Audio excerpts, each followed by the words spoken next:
Hi there, this is Alyssa from Unbusy Saying Supermoms, helping you handle the kids you already have and reach supermom status with ease. This is a special bonus episode, so today we're talking about the why and how of decluttering your calendar.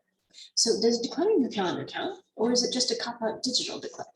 Here's why it actually matters to minimize your electronic or on-paper obligations, not just your physical belongings. If you're running hither and yon, living life on the hamster wheel, it's definitely going to help not having mounds of toys to pick up or overstuffed closets leading to overflowing laundry baskets, for sure.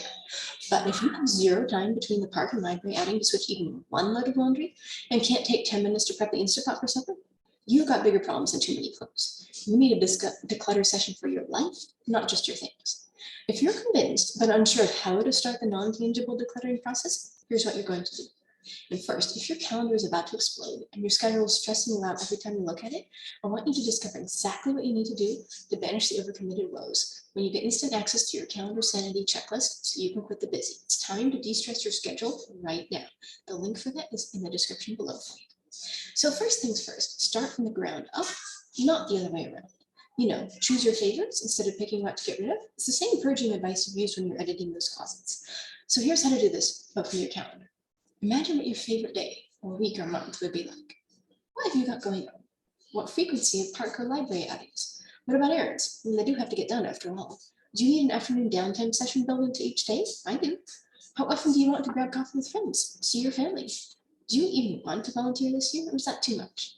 This allows you to create a life you'd actually want to live, not merely delete a few to-dos from your calendar and convince yourself that you've pared down.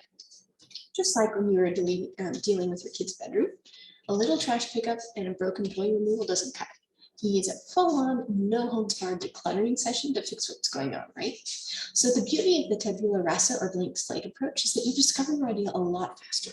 When everything is swept away, it's easy to populate an imaginary calendar with look forward to appointments, plus the bare necessities.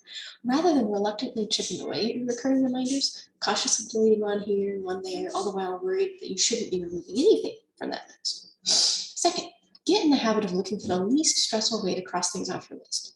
Are you a once a week laundry day girl? Would you like to shop for groceries only once a month? Is it easier to spread everything out a little a day for the cleaning routine? You pick. In other words, if you were starting from scratch, what housework schedule would you be drawn to? Yes, you have a family now. Kids, babies, getting to everything toddlers, middle schoolers. But what would you, the mom, pick for yourself? Because you are the friend the cleaning authority, not last year's Pinterest routine, your best friend's advice, or your mother-in-law's. So you're also allowed to change things up. Do you normally work well with a batch food prep schedule, but this semester things just seem crazy?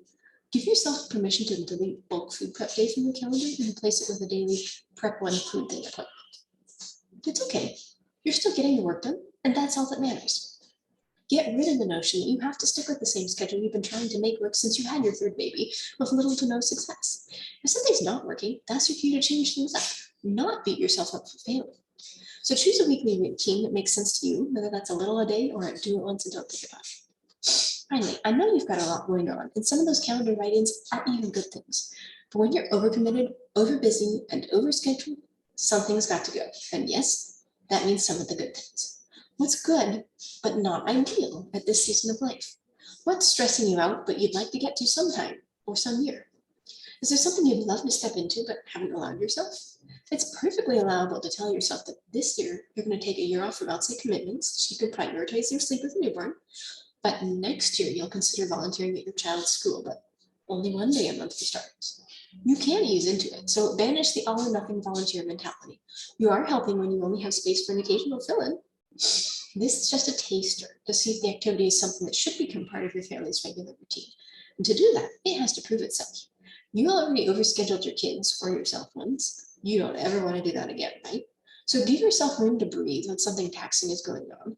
Dip your toe in, metaphorically speaking, no matter how enticing the outside opportunity is, and let year 3 be your all-in go. Nothing this year if I'm crazy busy. Dip toe in year 2, all in year 3 if I like it. It's okay. That school board, church group, or meal train coordinator role, it can wait. When you're ready, you'll do a far better job filling that position without resentment than you would have if you'd started too early. So let's picture the future. Imagine starting your day in a cleared out kitchen. It's easy to grab your favorite mug from the cabinet for your morning cup of coffee. The counters are bare, except for a favorite photo or maybe a bunch of flowers that make you smile. You're not rushing to get the kids up, stuff cereal down everyone's throats and a granola bar down yours since you didn't have time. Instead, you can savor that coffee. Look out the window and go over in your mind what needs to happen this day.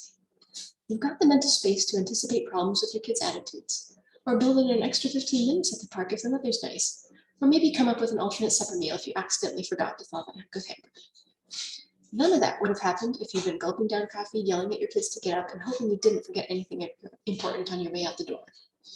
Isn't that what a minimalist life is supposed to be like? Not just a right-sized amount of things, but a right-sized experience of life? A flow that suits you and your family to the T?